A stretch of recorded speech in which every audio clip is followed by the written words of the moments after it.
যারা নিট দেয় তাদের মধ্যে ফিজিক্স নিয়ে একটা ভয় থাকে যে ফিজিক্সে কি পারবো না, কি হবে না, কোনটা পড়বো।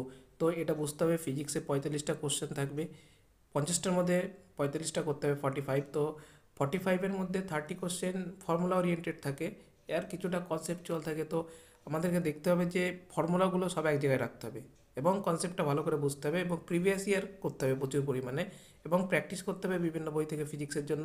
তো যাদের ফিজিক্সে ফর্মুলা মনে থাকে না ফর্মুলাগুলো, তো আমি একটা জায়গায় শর্ট টেকনিক পুরো এগুলো করলে কিন্তু পুরো শর্ট নোট হয়ে যাবে, সবাইকে দেখাচ্ছি দেখো।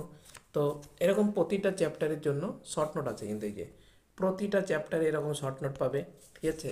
পুরো প্রত্যেকটা চ্যাপ্টারে এরকম শর্ট নোট থাকবে। এই যে এই জিনিসগুলো পুরো শর্ট নোট আকারে পাওয়া যাবে, ঠিক আছে। তো এরকম এগুলো পাওয়ার জন্য এগুলো করলে 25 থেকে 30টা কোশ্চেন ইজিলি বুঝতে পারবেন, নিতে পারবে।